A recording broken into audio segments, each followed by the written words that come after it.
e o outro grupo estará distante dele. E com essa preocupação, em Mateus 24, é que alguns discípulos vão perguntar quando isso vai acontecer. Observe Mateus, a partir do verso 1, nós vamos ler até o verso 14. Por favor, esteja atento, porque esta palavra diz respeito a mim e a você, a todos nós, crentes em Jesus Cristo. Diz assim o verso 1. E quando Jesus ia saindo do templo, aproximaram-se dele os seus discípulos para lhe mostrarem a estrutura do templo. Jesus, porém, lhes disse: não vedes tudo isso? Em verdade vos digo que não ficará aqui pedra sobre pedra que não seja derrubada. E estando assentado no Monte das Oliveiras, chegaram-se a ele os seus discípulos em particular. E dizendo: dize-nos quando serão estas coisas, e que sinal haverá da tua vinda e do fim do mundo? E Jesus logo respondendo disse-lhe: acautelai-vos que ninguém vos engane. Porque muitos virão em meu nome dizendo: eu sou Cristo, e enganarão a muitos. E ouvireis falar de guerra, rumores de guerra. Olhai, não vos assusteis, porque é mister, é necessário que isso tudo aconteça, mas ainda não é o fim. Porque há de se levantar nação contra nação, reino contra reino, haverá fome, pestes, terremotos em vários lugares, mas todas essas coisas são apenas o princípio das dores. Então vos hão de entregar para serdes atormentados, e vos matarão, e sereis odiados de todas as nações por causa do meu nome. Nesse tempo muitos serão escandalizados, trair-se-ão uns aos outros, e uns aos outros se odiarão. E surgirão muitos falsos profetas, e enganarão a muitos. E por se multiplicar a iniquidade, o amor de muitos esfriará. Mas aquele que perseverar até o fim será salvo. E este evangelho do reino será pregado em todo o mundo, em testemunho a todas as nações. Aí então virá o fim. Louvado seja o nome do Senhor. Esse texto é conhecido de todos aqueles que passaram por uma leitura bíblica ou estudo bíblico para se batizar, ou constantemente escuta uma pregação falando sobre o que há de acontecer daqui para frente. Então, nós podemos encontrar em algumas Bíblias o título de Mateus 24 e 25 como o sermão profético de Jesus. Aqui seria o apocalipse de Jesus. Se Jesus fosse falar alguma coisa sobre um apocalipse pessoal, escrito por ele, seria basicamente o capítulo 24 e 25 do Evangelho de Mateus. E a gente vai encontrar algumas partes também desse mesmo texto, dessa mesma pregação, em Lucas e também no texto de Marcos.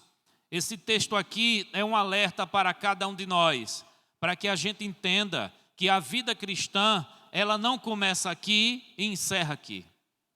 A vida cristã, ela não é uma tentativa, ela é uma certeza. A vida cristã, ela não é apenas como uma sombra que se dissolve sem esperança e sem certeza do que há de acontecer após a morte. A gente observa o que pregam as demais religiões, cada uma pregando um conceito diferente, mas nós, como cristãos e que cremos na Bíblia, devemos ouvir o que Jesus e os seus apóstolos ensinaram a respeito da morte, da vida, a respeito do que temos que fazer aqui e também numa outra vida. Se você tem dificuldade, tem dúvida a respeito do que há de acontecer daqui por diante, fique atento ao que nós vamos falar agora, porque a palavra do Senhor deixa muito claro que aquele que prometeu é fiel para cumprir tudo o que ele disse nas Escrituras. Ele mesmo falou: passarão os céus e a terra, mas as minhas palavras não passarão. Fique atento nesta noite. Olhando para as Escrituras, dá para perceber que foi anunciado no Antigo Testamento que Jesus viria. O Messias viria para restaurar todas as coisas, para libertar o seu povo. Então os profetas anunciaram a chegada do Filho de Deus, o Messias, e isso é bem observado em Mateus, Marcos, Lucas, João e as cartas dos demais apóstolos. Ele veio para cumprir as profecias. Quando a gente estuda na Bíblia sobre as profecias, nós encontramos no seminário de teologia a matéria de teologia sistemática e uma parte chamada escatologia. E a escatologia, ela tenta sistematizar, organizar as profecias bíblicas a respeito de tudo o que vai acontecer no fim, nos últimos tempos. E nós estamos vivendo esses dias finais. Nós estamos vivendo esses últimos tempos. Só que a preocupação do povo no passado e do povo hoje, o povo atual, é quando estas coisas hão de acontecer. É certo que ele anunciou que vai voltar novamente. É certo que ele anunciou que o seu povo estará no céu. É certo que ele anunciou que haverá uma grande tribulação sobre a terra, que haverá ressurreição dos mortos, que haverá juízo final. Porém, quando sucederão estas coisas? Até aqueles que andavam com Jesus tinham essa dúvida. Então, quando o terceiro templo foi construído, esse templo chamado de Herodes, os outros já tinham sido destruídos em questão de guerra e invasão das terras de Israel. O primeiro foi o templo de Salomão, o segundo foi o templo de Zorobabel, e esse aqui é bem provável que fosse o templo de Herodes, que foi destruído no ano 70 e que Jesus faz referência que ele seria destruído. E aí os discípulos ficaram encucados pensando naquilo. Senhor, o Senhor falou que aquele templo ali vai ser destruído. O Senhor falou que não vai ficar pedra sobre pedra. Então eles saíram do templo, quando chegaram no Monte das Oliveiras, ele aproveitou para fazer essa pergunta: Senhor, quando sucederão estas coisas? Você vai encontrar o versículo 3 falando sobre isso. Estas coisas quais? Jesus dizendo que não ficará sobre pedra que não seja derrubado. E que sinal haverá da tua vinda? Já é uma outra pergunta. E do fim do mundo, já é uma outra referência. Então Jesus, quando ele está falando no capítulo 24 e 25 nesse sermão, Mateus está registrando a resposta de Jesus a 3 questões importantes para aqueles curiosos irmãos e também para nós. Estas coisas, quando sucederão? E a tua vinda, tua volta, quando será? E o fim do mundo, quando há de acontecer? De certo, os irmãos que estavam ali com Jesus já ouvia falar a respeito de que este mundo não é para sempre. E de que o Senhor tem um projeto segundo, a partir de uma segunda vinda, que ele há de trazer um reino glorioso e não um reino terreno, como os judeus estavam esperando para aquela época. E aí Jesus, ele vai deixar uma observação muito importante no versículo 4. Na minha Bíblia fala a palavra acautelai-vos. Talvez na sua tenha a expressão tome cuidado. Preste muita atenção nesta palavra acautelai-vos. Tome cuidado para que ninguém vos engane. Esse engano aqui não tem a ver com a compra e a venda de alguma coisa com o troco. Olha, deram o troco errado. Não tem a ver com enganar a respeito de algo que você vai escolher para a sua vida em um momento oportuno do dia a dia. Aqui está falando de um engano religioso. Aqui está falando de falsos mestres, falsos profetas, de ensinamentos distorcidos, que nós costumamos chamar de heresias. Tome cuidado, porque vai ter muita gente pregando, vai ter muita gente utilizando da palavra de Deus, falando da verdade, mas de forma mentirosa. Tome cuidado para não ser enganado. Diga para quem está do seu lado aí, tome cuidado para não ser enganado. Pode dizer. Jesus, ele fala de algo muito claro no versículo 5. Muitos virão em meu nome e dirão, eu sou o Cristo, e enganarão a muitos. A gente fica intrigado com essa expressão, virão em meu nome. Como se Jesus tivesse autorizado essas pessoas a falarem que são Cristos. Mas ao longo da história a gente pôde observar que pessoas se denominaram os ungidos. Cristo quer dizer ungido, os separados, os santos, aqueles que foram enviados por Deus para trazer uma mensagem particular. Um Messias reservado, um Messias diferenciado. Jesus está dizendo, surgirão muitos Messias dizendo que fui eu que enviei, mas estão falsos Messias, são falsos Cristos, eu não os enviei. E o versículo 6, ele vai apontar outros sinais, como por exemplo guerras. E quando essas guerras estiverem acontecendo, ao longo dos tempos e dos anos, não se assuste, não se apavore, porque ainda não é o fim. Jesus está trazendo uma reflexão sobre sua volta e sobre o fim do mundo. Jesus está dizendo, vão dizer que é o Cristo, mas não sou eu. Vão dizer que é o ungido Messias, mas não sou eu não os enviei. Vai surgir guerra, rumores de guerra, mas ainda não é o fim do mundo. Tenha calma, eu vou dar alguns sinais. E aí a palavra de Deus registra alguns sinais que apontam para a preparação do mundo para a volta gloriosa daquele que veio como cordeiro. Tão certo como ele surpreendeu na primeira vinda como um cordeiro para morrer, ele irá impactar, ele irá surpreender quando ele virá como um leão para reinar, e aqueles que são seus inimigos serão ceifados pelo sopro da sua boca. A Bíblia diz que a sua volta será gloriosa e todo olho o verá, bendito seja o seu nome para sempre.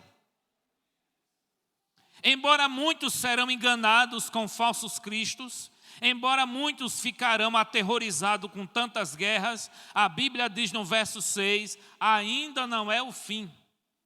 Eu fico imaginando as pessoas que estão vivendo em tempos de guerra nesse momento. Em pessoas que sobreviveram a guerras no passado, achando que o mundo ia se acabar. Eu lembro que quando criança, a primeira vez que eu escutei um trovão, eu achava que era o mundo se acabando. Um barulho estrondante. Aí eu perguntei logo, o que é isso? Ah, vai dormir, isso é só um trovão. Aí eu perguntei, vai ter de novo? Eu disse, vai. Eu disse, pronto, me acabei. Minha vida vai embora agora. Então nós fazemos expectativas de terror para algumas coisas que nós não temos controle, que nos assusta. A guerra aterroriza, assusta, mas ele está dizendo, a guerra é só um sinal do que está para acontecer, para que tudo venha se findar. A guerra é só um sinal. Os irmãos que acompanham aí a guerra da Rússia, e outras guerras que acontecem na Palestina, lá no Oriente Médio, e fica até lamentando, meu Deus, para que tanta essa guerra? Por que tanto confronto? Porque os homens não preferem ficar em paz ao invés de se destruírem. Por que isso? Para que isso? Observe que Jesus anunciou que é necessário que isso aconteça. Deus irá permitir que essas coisas aconteçam. Nós às vezes oramos: Senhor, acabe com a guerra, acabe com a fome, acabe com a doença. Mas a Bíblia diz, é necessário que isso aconteça. Já imaginou, irmão, esse mundo sem guerra, sem fome, sem doença e todo mundo em paz? Quem é que vai querer ir para o céu? Não é verdade? Olha, sem fome, ô glória, sem guerra, aleluia, todo mundo em paz, uma boa vizinhança, olha, saúde, sem precisar de médico, de remédio, ô maravilha. Quem gostaria de ir para o céu se a terra fosse desse jeito? Mas Deus vai espremer a terra vai cambalear como um bêbado. Aqui haverá choro, aqui haverá um terror, e as pessoas vão estar clamando: Maranata, vem Senhor, porque eu não aguento mais estar nesta terra. A nossa glória não é nesta terra, é lá com o Senhor para sempre. O verso 7 diz que se levantarão nação contra nação, reino contra reino. Haverá fomes, pestes, que é traduzido também por doenças, né? Terremotos em vários lugares. Aí o texto no versículo 8 continua alertando: mas ainda não é o fim.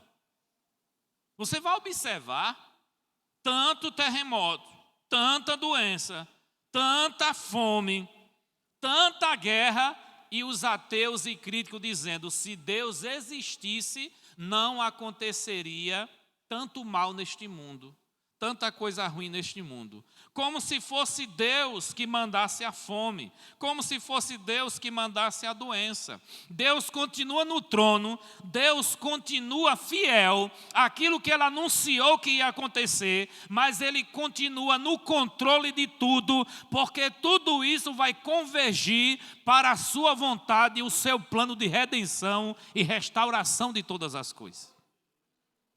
Isso não nos leva a desacreditar, nos leva a crer, porque Ele falou de antemão que ia acontecer e disse: tome cuidado para não ser enganado. O ateu é enganado, o incrédulo é enganado. Os que estão ouvindo falsos mestres, falsos profetas e pastores, falsos também, estão sendo enganados, estão sendo iludidos. O verso 8 diz: estas coisas são o princípio de dores. Esse é um termo utilizado muito ligado à mulher que está grávida e de repente ela sente algumas dores. Chamam de contração, né? Aí essas contrações, aí ela avisa para quem está perto: eu acho que vai ser agora. Eu estou sentindo o princípio das dores. Então Jesus usa esse termo de princípios de dores, de contrações intrauterinas da mulher grávida, para poder dizer que quando estas coisas estiverem acontecendo, Ele há de nascer, Ele há de vir sobre a terra de forma gloriosa. Isso é só o princípio das dores, vai piorar as dores até Ele chegar. O verso 9 então diz: vos hão de entregar para serem atormentados. Há um sinal na noiva. Quem é noiva de Cristo, diga amém. A noiva de Cristo é a igreja, que há de fazer uma junção no céu para sempre com Ele. O corpo e a cabeça estará unido para sempre e eternamente. Há um sinal na terra, fora de nós, e há um sinal no meio de nós. Nós seremos perseguidos, seremos atormentados, e muitos de nós seremos mortos, e sereis odiados de todas as nações por causa do meu nome. Quando fala aqui todas as nações, inclui o Brasil? Inclui. Vai ter gente no Brasil odiando o crente. Vai ter gente vizinho a você lhe odiando. Vai ter gente na televisão vai ter gente na prefeitura, no estado, vai ter gente na presidência, vai ter gente na Câmara, no Senado, gente no poder político, odiando aquele que serve a Jesus só por causa do nome dele.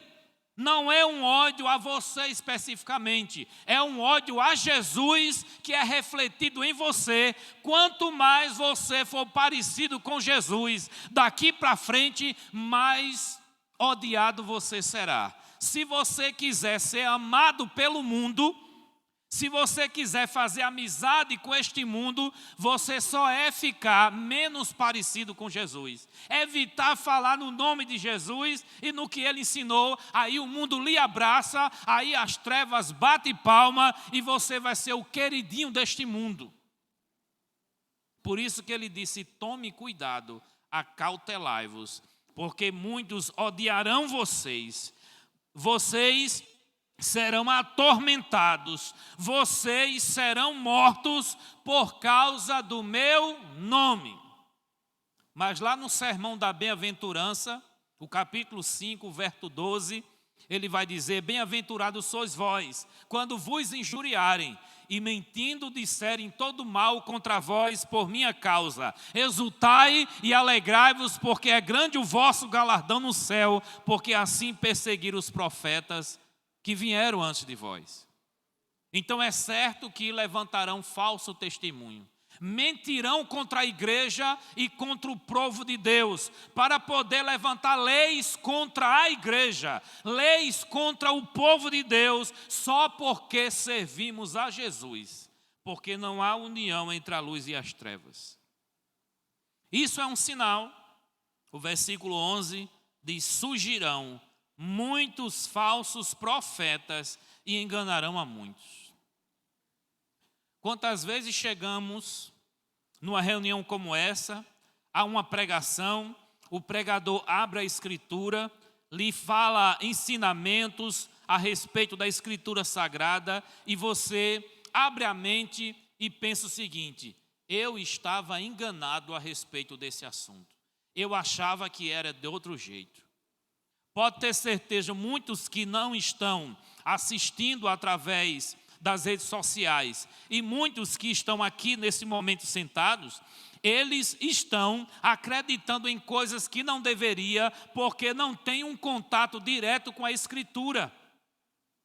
Jesus disse, conhecereis a verdade e a verdade vos libertará. E o que é a verdade? Nós temos dois conceitos de verdade na Bíblia. Um, Jesus orando em João 17, dizendo, a tua palavra é a verdade. E João 14, 6, quando ele diz, eu sou o caminho, a verdade e a vida. Ninguém vem ao Pai senão por mim. Se você quer ficar firme na verdade, aprofunde-se na Escritura e aprenda mais sobre Jesus, porque esta foi a ordem que o apóstolo Pedro deixou, crescei na graça e no conhecimento do nosso Senhor Jesus Cristo.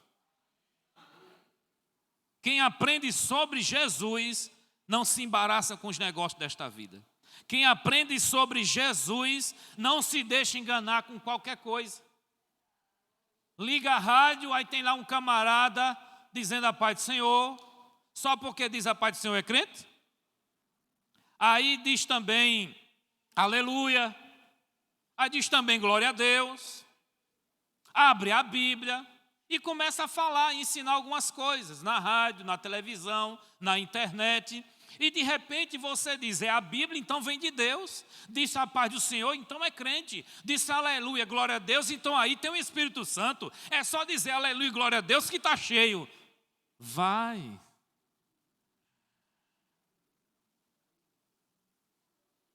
Não é assim não. Primeiro você vai observar o fruto para saber que árvore é.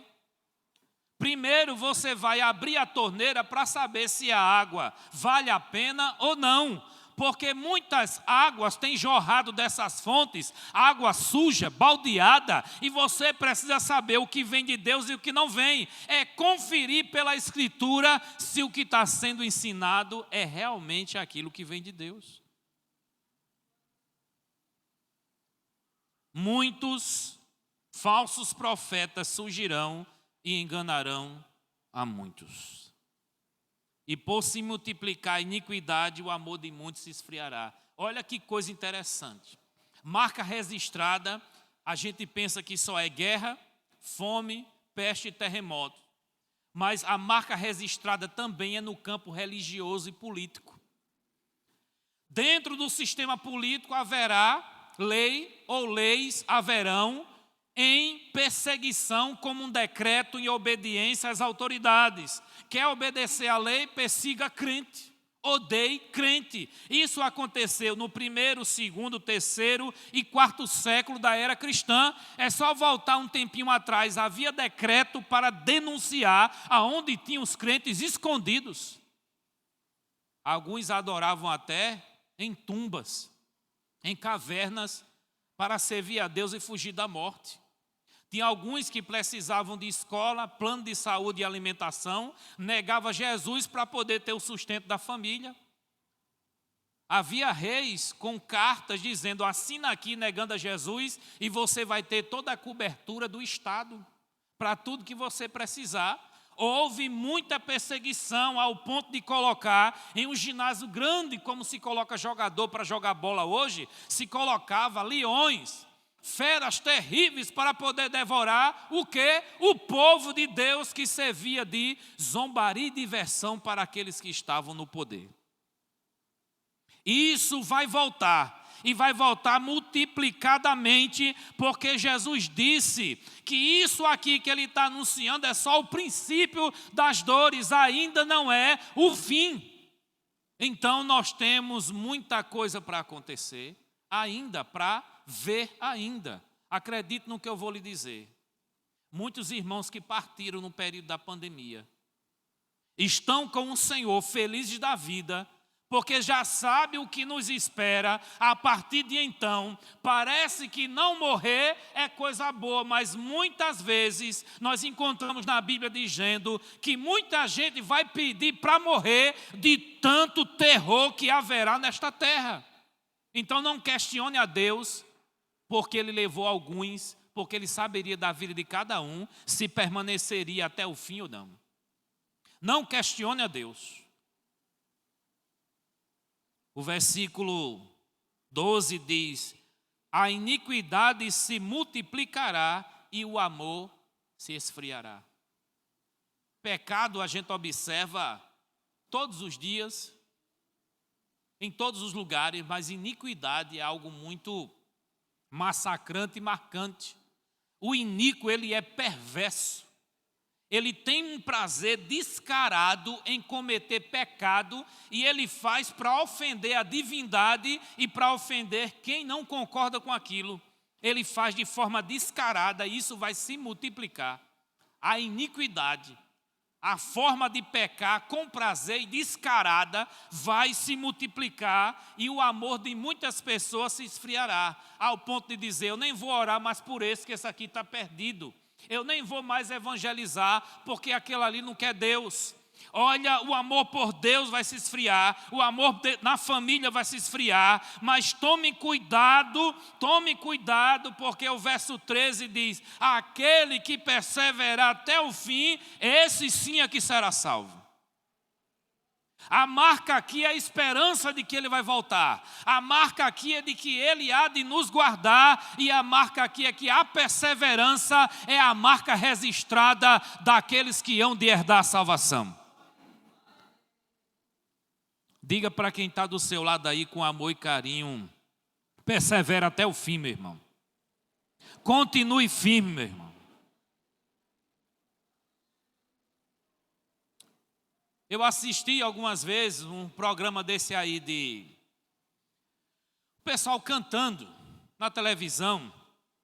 Aí o jurado vai e pergunta, você começou a cantar com que idade? Você começou a cantar aonde, de que forma, como a música em toda a sua vida? A maioria esmagadora diz, eu comecei a cantar em igreja. Eu era do coral da igreja. A primeira oportunidade que eu tive para cantar foi a igreja. Eu tocava na igreja, eu cantava na igreja. Mas quando eu fiquei adolescente, Mas quando eu cresci, eu não quis mais saber de igreja e fui lá ganhar o mundo, porque eu nasci para o mundo. E aí entra nessa ideia, achando que através da música vai salvar a sua vida. Eu quero dizer que não adianta de jeito nenhum você ganhar o mundo e perder a sua alma. Você pode se tornar cantora, o cantor mais bem-sucedido, mais rico e mais famoso do mundo, mas se não tiver Jesus, não entra na glória celestial. Ele disse: eu sou o caminho, a verdade e a vida. Ninguém irá ao Pai se não for por mim. A esperança da sua vinda é a esperança da vida eterna. A esperança da sua vinda é a esperança que estaremos guardados para o dia da ressurreição. A Ele a honra e a glória para sempre. O verso 14 diz: e este evangelho do reino será pregado em todo o mundo, em testemunho a todas as nações, e então virá o fim. Alguns têm dificuldade com esse texto, porque o texto não está falando que todas as pessoas serão evangelizadas. O texto está falando que todas as nações, em todos os lugares, haverá a pregação. Então todas as nações terão o testemunho do evangelho para que o fim aconteça. O texto não está dizendo que todas as pessoas ouvirão. Nós não podemos fazer expectativa de que todas as pessoas ouvirão o evangelho. Muita gente partiu deste mundo sem ouvir o evangelho da salvação em Cristo, ouviram só o evangelho da criação. Porque a Bíblia diz que os céus proclamam a glória de Deus e o firmamento anuncia a obra das suas mãos. Então a criação fala a respeito do Criador e eles são indesculpáveis e inexcusáveis diante da eternidade, do poder e da sabedoria revelada na criação. Lá em Romanos 1, o versículo 18 diz que nenhum ser humano vai ter desculpa no dia do acerto de conta com Deus. Tão certo como a sua primeira vinda, assim será a sua segunda, só que de forma gloriosa. Na primeira ele surpreendeu como um cordeiro, na segunda vinda ele virá como um leão. Como um cordeiro ele veio para morrer, como ovelha muda perante os seus tosquiadores, mas como leão ele vem rugindo com seu cetro de justiça para julgar vivos e mortos. E você que veio hoje ouvir esta mensagem e ainda não se decidiu com Cristo, aceite Ele hoje como seu advogado, porque um certo dia Ele será juiz e há de tratar cada um conforme as suas obras, e há de você se não tiver um conserto com Deus.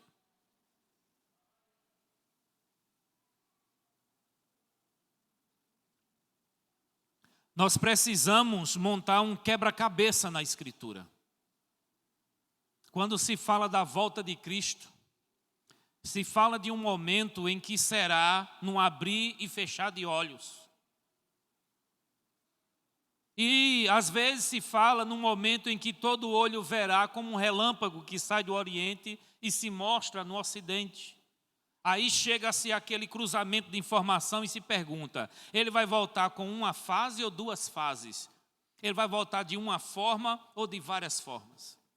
A Bíblia fala, no texto de Daniel, capítulo 12, que os mortos ressuscitarão, uns para a vida eterna e outros para a vergonha e desprezo eterno.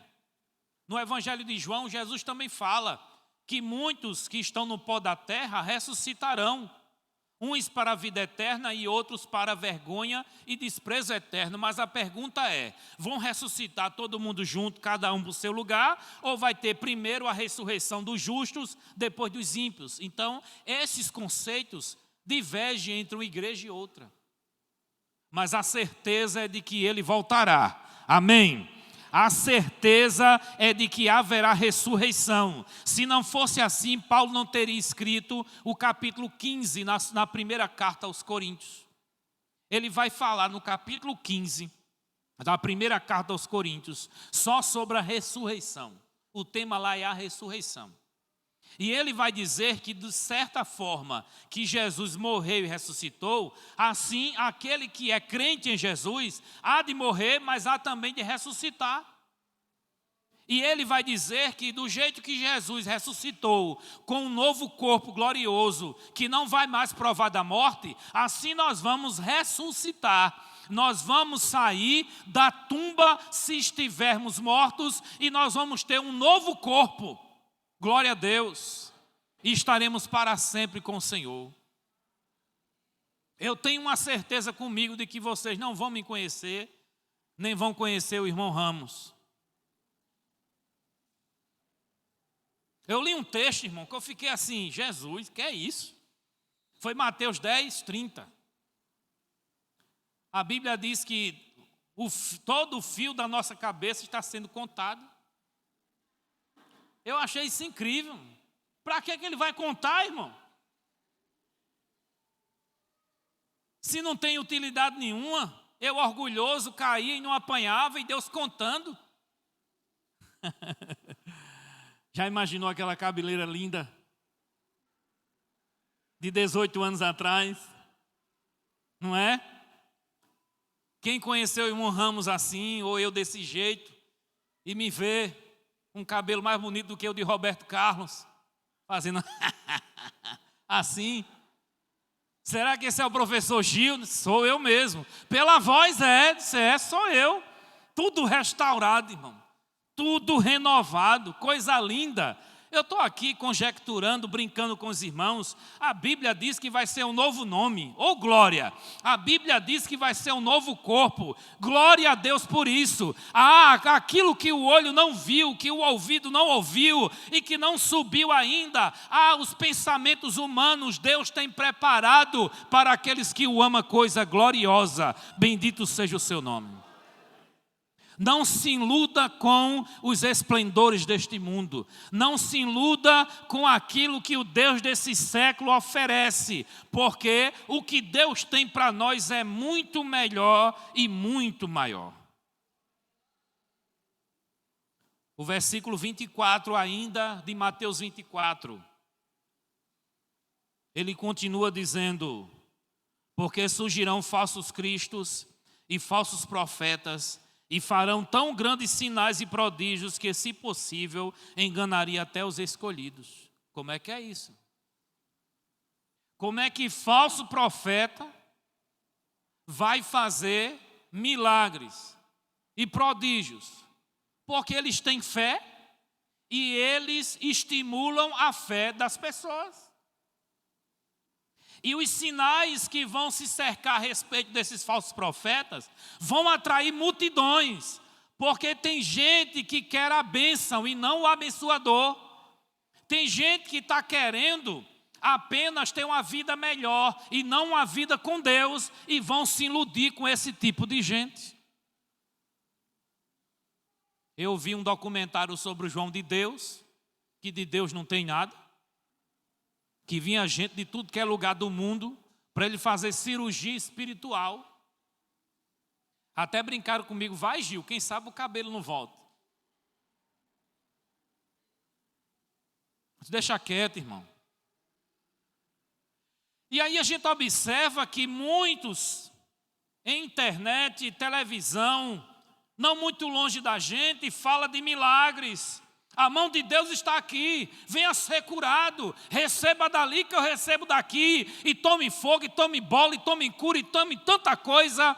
Mas a Bíblia diz em Mateus 7, 21 e 22, nem todos que me diz Senhor, Senhor, entrará no reino de Deus, mas sim aquele que faz a vontade do meu Pai que está no céu. Muitos me dirão naquele dia: Senhor, em teu nome expulsamos demônios, profetizamos, em teu nome fizemos maravilhas. Mas ele vai dizer: apartai-vos de mim, vós que praticais a iniquidade, porque eu não vos reconheço.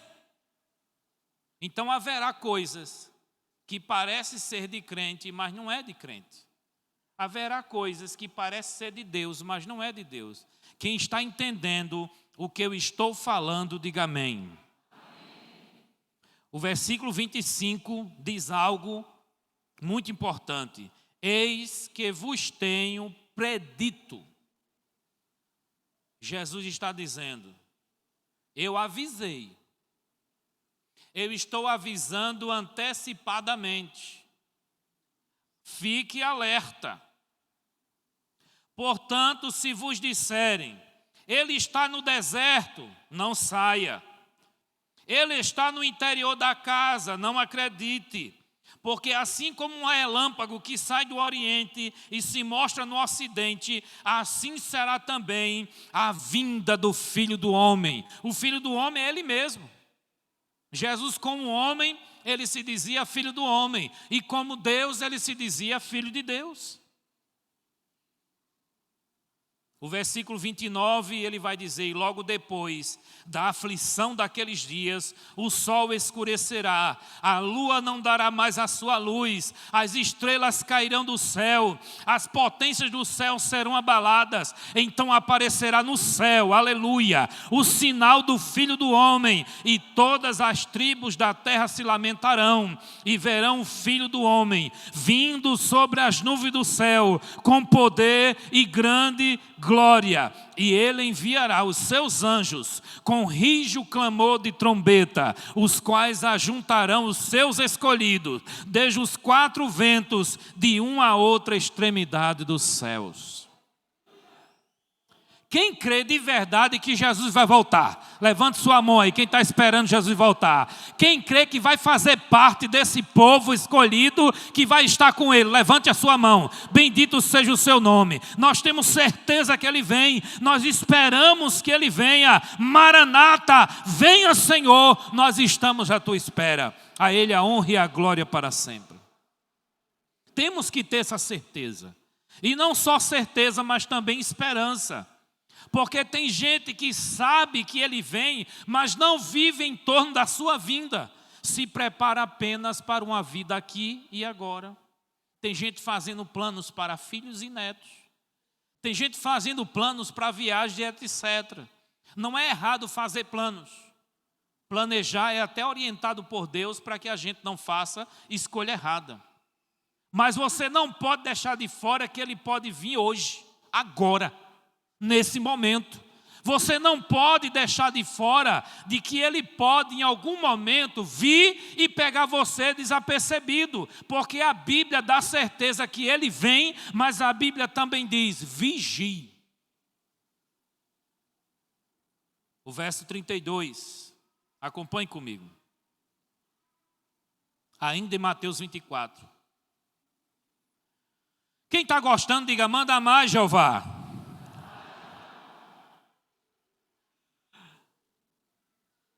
Coisa boa, né?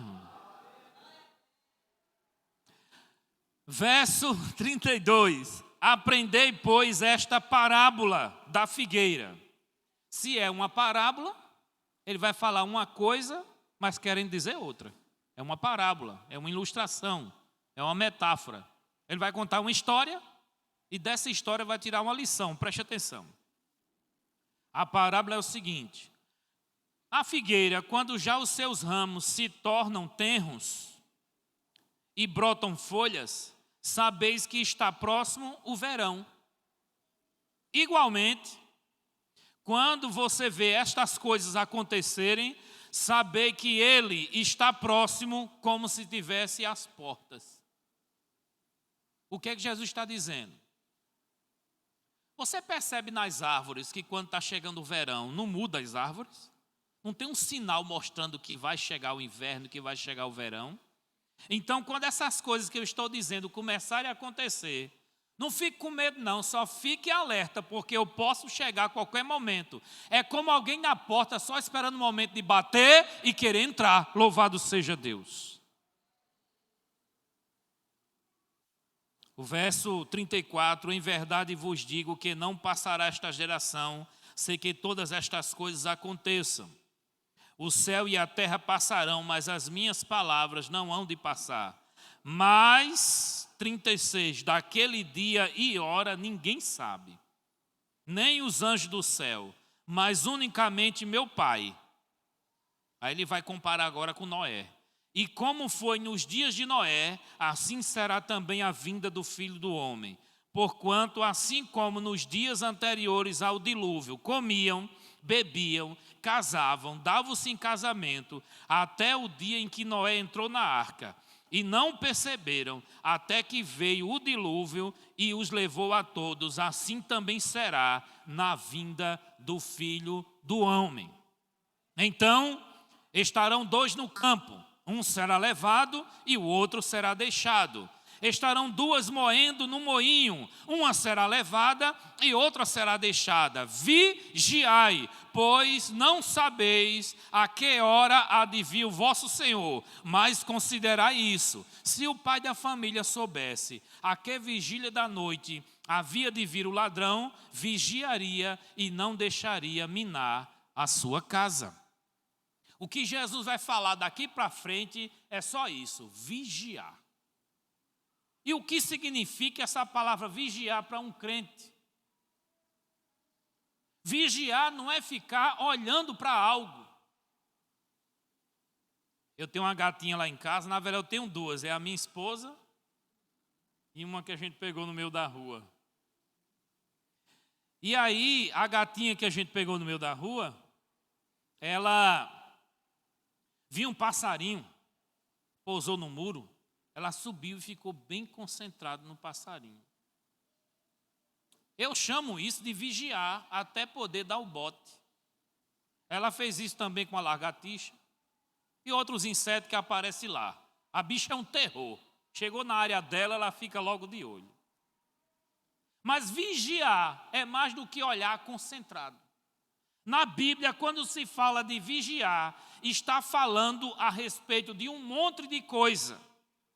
É você estar em obediência. É você concentrar a sua vida naquilo que agrada a Deus. O vigiar está ligado especificamente a você tomar cuidado para não estar agindo como um ímpio. A você estar atento no seu padrão de vida, no seu estilo de vida. A você estar vigiando você mesmo e não o outro e as outras coisas. Você vê um crente falando uma coisa que não deve, aí você diz, vigia. Você vê um crente fazendo o que não deve, aí você diz, vigia, irmão. Mas se você olhar para a sua vida e vigiar a sua vida, você vai estar preparado para a volta de Cristo. Nós somos treinados para olhar a vida do outro, mas a Bíblia diz que a gente tem que vigiar a nossa vida, nossos pensamentos, nossas palavras, nossas ações, porque Jesus vai vir como se fosse um ladrão de noite, sem avisar.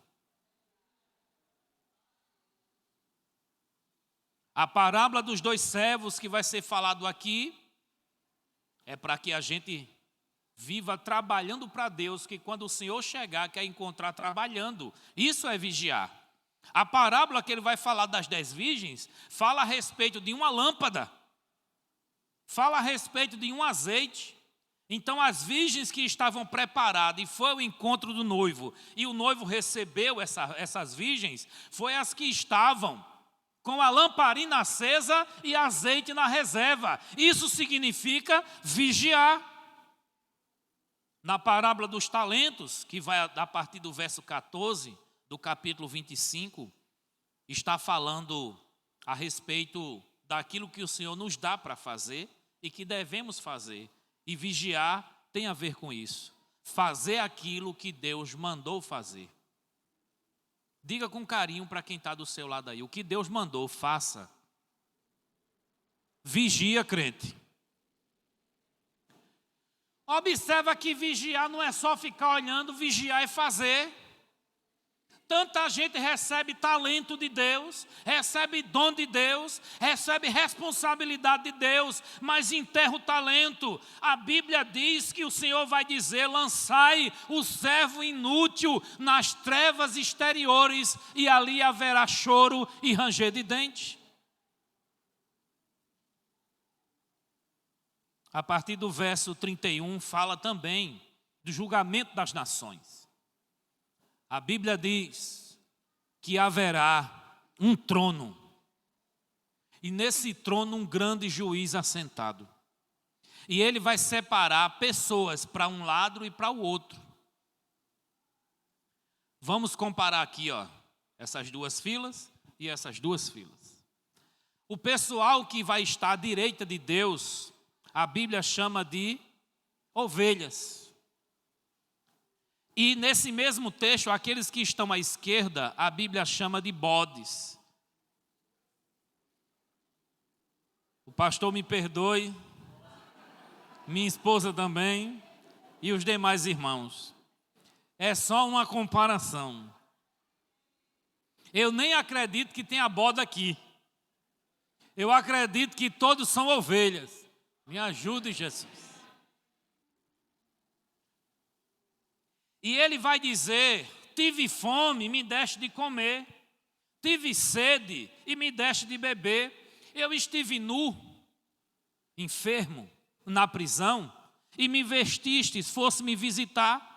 E aí aqueles que estão à direita e estão à esquerda vai dizer: quando foi, Senhor, que te vimos e fizemos ou não fizemos tal assistência? Ele vai dizer: quando fizeste ou não fizeste aos pequeninos, assim fizeste a mim, porque fazendo para eles é como se estivesse fazendo para mim.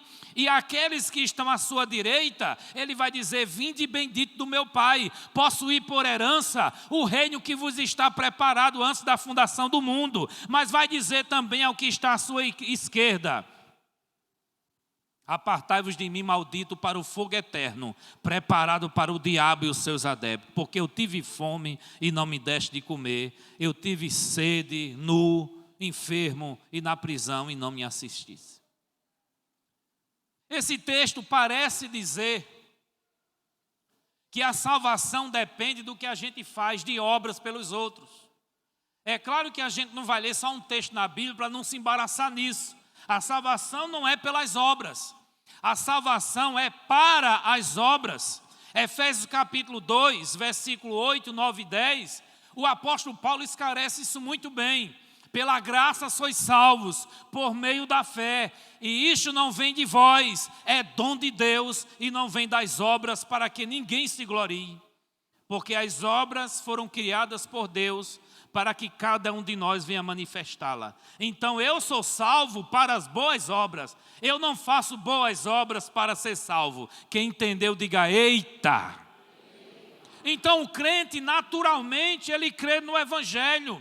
Ele tem prazer no Evangelho. Ele vive para a glória de Deus, adorando a Deus, amando a Deus e ao próximo, e fazendo para o próximo como se estivesse fazendo para Deus.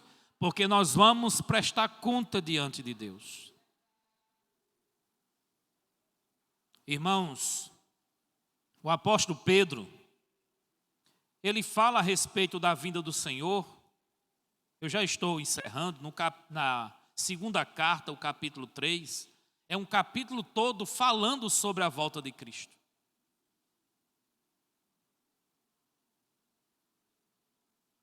Segunda de Pedro 3, versículo 1, e vai dizer: amados, escrevo agora esta segunda carta, em ambas as quais desperto com exortação o vosso ânimo sincero, para que vos lembrais das palavras que primeiramente foram ditas pelos santos profetas, e do nosso mandamento como apóstolo do Senhor e Salvador. Sabendo primeiramente isso, que nos últimos dias virão escarnecedores, quer dizer zombadores, andando segundo suas próprias concupiscências, quer dizer desejo carnal, e dizendo: onde está a promessa da vinda de Jesus? Cadê? Porque desde quando meus avós morreram, as coisas permanecem do mesmo jeito. Eles voluntariamente ignoram isso, que pela palavra de Deus, já desde a antiguidade existiu o céu, a terra, que foi tirada da água, no meio da água subsiste, pelas quais coisas pereceu o mundo de então, coberto com as águas do dilúvio, mas os céus e a terra, que agora existe, pela mesma palavra se reserva como tesouro e se guarda para o fogo, até o dia do juízo, da perdição dos homens ímpios. O apóstolo está dizendo: Os zombadores que aguardem. Aqueles que não acreditam mais que Jesus vem, nem esperam mais, que aguardem. Porque do mesmo jeito que aconteceu na época de Noé, não acreditaram mais, perderam a esperança, e de repente o dilúvio veio e acabou com tudo. Agora vai ser pior, não vai ser com água, vai ser com fogo. O juízo de Deus vai vir sobre aqueles que estão na perdição e na impiedade.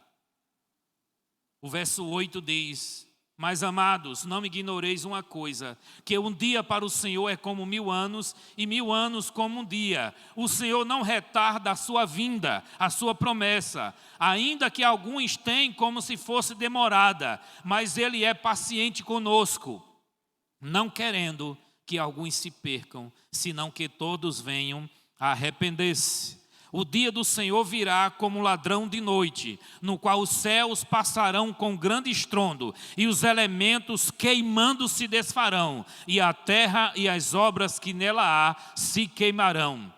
Havendo, pois, de perecer todas estas coisas, que pessoas vos convém ser santo, em santo trato e piedade, aguardando e apressando-vos para a vinda do dia de Deus, em que os céus em fogo se desfarão e os elementos ardendo se fundirão. Mas nós, segundo a sua promessa, aguardamos novo céu e nova terra em que habita a justiça. Amém, irmãos? Quem está esperando novo céu, nova terra? Amém? Louvado seja o nome do Senhor. Olha o que diz no final desse texto. Olha o que diz no versículo 17. Vós, pois, amados, sabendo isso de antemão, guardai-vos de que, pelo engano dos homens abomináveis, sejais juntamente arrebatados e caia da vossa firmeza. Antes crescei na graça e no conhecimento do nosso Senhor e Salvador Jesus Cristo. A Ele a honra, a Ele a glória, assim agora como no dia da eternidade. Amém. Nós estamos certos de que Ele vem. Nós estamos certos de que Ele é a esperança. E que a esperança é como uma âncora da alma, que penetra até o interior do véu, aonde o Senhor está. Jesus disse que Ele há de voltar. E o apóstolo Paulo tinha tanta certeza disso, que resolveu falar com alguns irmãos que estavam preocupados com aqueles que dormiram no Senhor, com aqueles que morreram. Se você tem algum familiar que morreu, crente, na presença de Jesus, não perca a esperança de vê-lo, porque a Bíblia diz que nós vamos encontrar-se com o Senhor. 1 Tessalonicenses 4, versículo 13, diz assim: não quero, irmãos, porém, que sejais ignorantes acerca dos que morreram, para que não vos entristeçais como os demais que não têm esperança. Porque se cremos que Jesus morreu e ressuscitou, assim também os que em Jesus morreram, Deus os tornará a trazer com Ele, louvado seja Deus.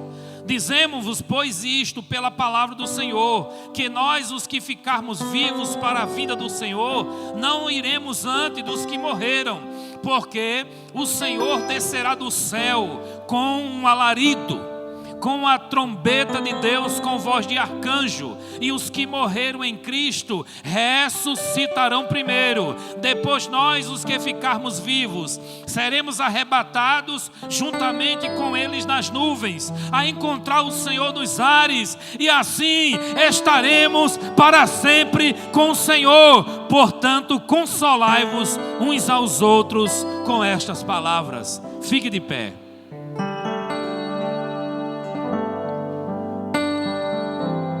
A nossa esperança está em Jesus e na sua palavra. A nossa esperança não está em um partido político, em um governante. A nossa esperança não está em um rótulo denominacional. A nossa esperança não está num pregador, num pastor, em uma denominação evangélica. A nossa esperança está no Evangelho de Cristo, na palavra de Deus, naquilo que Ele nos prometeu. E Ele virá para nos levar para onde Ele estiver. Estejais, cada um de nós, estejamos também. Ele disse: não se turbe o vosso coração. Creia em Deus e creia também em mim. Na casa do meu pai há muitas moradas, e se não fosse assim eu vos teria dito, pois eu vou preparar lugar. E quando eu for e vos preparar lugar, virei outra vez e vos levarei para mim mesmo, para que onde eu estiver, estejais vós também, e vós conheceis o caminho. E Tomé disse: Senhor, para onde vais? Que não sabemos o caminho. Ele disse: eu sou o caminho, a verdade e a vida, e ninguém vai ao Pai senão por mim. Você quer ir para os braços do Pai, quer ir para o céu? Não tem outro caminho. É Jesus de Nazaré, é Jesus o Salvador, é Jesus a verdade e a vida. A Ele a honra, a Ele a glória, a Ele o louvor. Vamos adorar a Deus.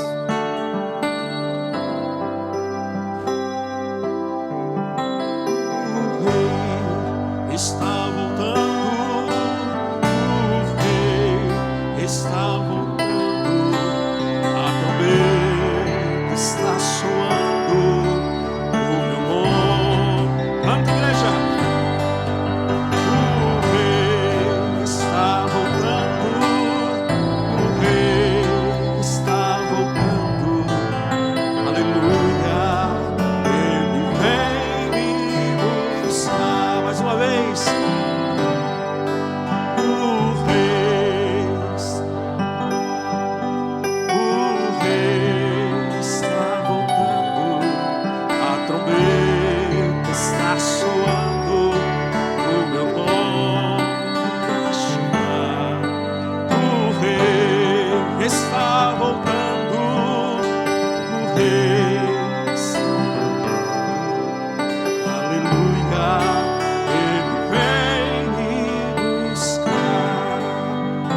Seus crentes, vejo a multidão subindo, ouço o povo celestial, todo o céu está cantando, o bem-vindo sem igual, com o som de muitas águas, nós ouvimos ecoar, aleluia ao Cordeiro. Nós chegamos para o lar. O Rei está voltando, o Rei está voltando, a trombeta está soando, o meu nome a chamar. O Rei está voltando, o Rei está voltando, aleluia.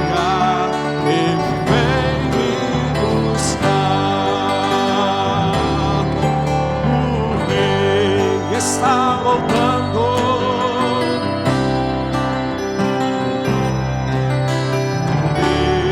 está soando, o meu nome a chamar. O Rei está voltando, o Rei está voltando, aleluia. Ele vem me buscar.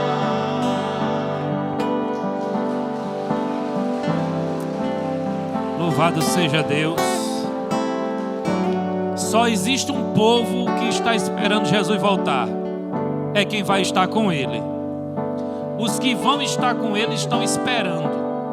Não estão perdendo a esperança. Vivem em torno da sua vinda. Você não está aqui preparando o seu paraíso na terra. Você está aqui como um forasteiro, como um passageiro. Você é um extraterrestre. Você não pertence a essa terra. Deus tem um lugar preparado para você. E você que... Só um pouquinho mais baixo. E você que não tem essa certeza ainda, e diante dessa palavra você foi tocado pelo Espírito Santo.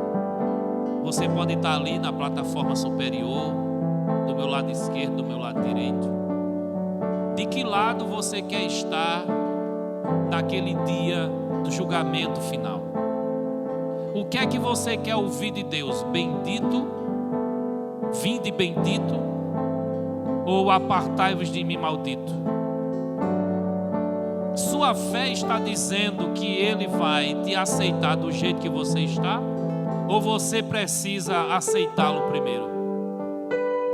Se tem alguém aqui nesse momento que quer fazer uma aliança com Jesus, para poder subir com aquele povo que há de ser arrebatado, para estar com Ele no céu. Se você crê no Evangelho e crê em Jesus, quer fazer uma aliança pública agora, diante da igreja, diante de todos, levante sua mão. Nós vamos orar por você. Temos um rapaz ali. Alguém pode trazer ele aqui? Alguém pode trazer ele aqui? Pode acompanhar ele, por favor? Tem mais alguém? Uma segunda ou uma terceira pessoa que queira vir fazer essa aliança com Jesus, porque quer que na sua volta, quer que nesse grande dia em que Ele há de julgar os vivos e os mortos, esteja do seu lado para ouvir: vinde bendito do meu Pai. Você quer se juntar a esse jovem? Venha também aqui para frente, nós vamos orar. A igreja que está feliz com a decisão desse jovem, pode aplaudir ao Senhor, porque há festa no céu quando um pecador se arrepende. Louvado seja Deus. Coisa linda, né? Eu não estou dizendo que ele é a coisa linda, eu estou dizendo que a coisa linda é o que ele está fazendo. Ele ficou sorrindo quando eu disse coisa linda. Dê um abraço. Teu nome é como? Daniel. Chegue mais para cá, Daniel. Sorria que você está sendo filmado. Está sendo filmado. Aqui também? É sério? Olha, que maravilha. Fica aqui do lado dela. Do lado dele aqui. Pronto, olha que coisa linda. Teu nome é como? Missilene. Acertei? Missilene. Coisa linda, né? Maravilha. Vamos aplaudir o Senhor também por ela.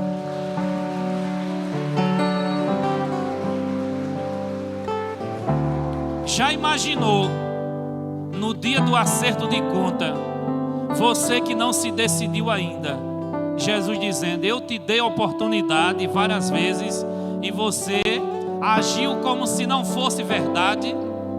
Você sabia que precisava se consertar e não se consertou. Servir a Deus não é abraçar uma religião.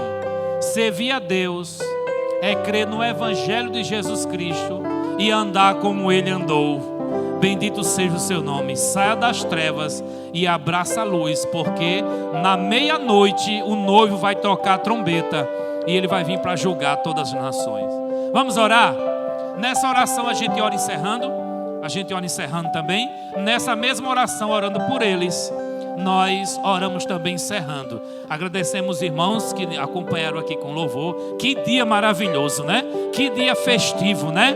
Muita coisa boa acontecendo na nossa vida, na nossa família. Mas a festa no céu é quando há uma decisão de abandonar a vida velha por uma vida nova com Deus. É o arrependimento de uma vida de pecado. Estenda a tua mão. Senhor nosso Deus e Pai, nós te oramos agradecendo, porque o teu evangelho ainda faz efeito. A semente eterna do reino ainda faz efeito no terreno do coração do pecador.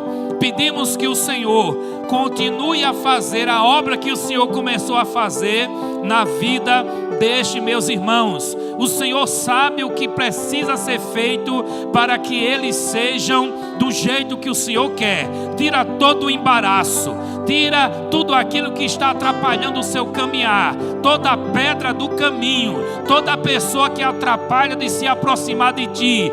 Faça uma obra completa e o teu brilho, a luz do Evangelho de Cristo esteja sobre eles, e que na tua vinda, na vinda gloriosa de Jesus, eles estejam prontos, preparados para te servir na eternidade. A ti, Senhor, seja a honra e a glória por este culto, por este dia, por este momento, e que a graça do nosso Senhor e Salvador Jesus Cristo, o amor de Deus e as consolações do Espírito Santo seja com todo o seu povo, aqui, agora e na eternidade, para a glória de Deus. Amém? Amém. Abraça quem está do seu lado e louva a Deus por esse dia, porque há festa no céu.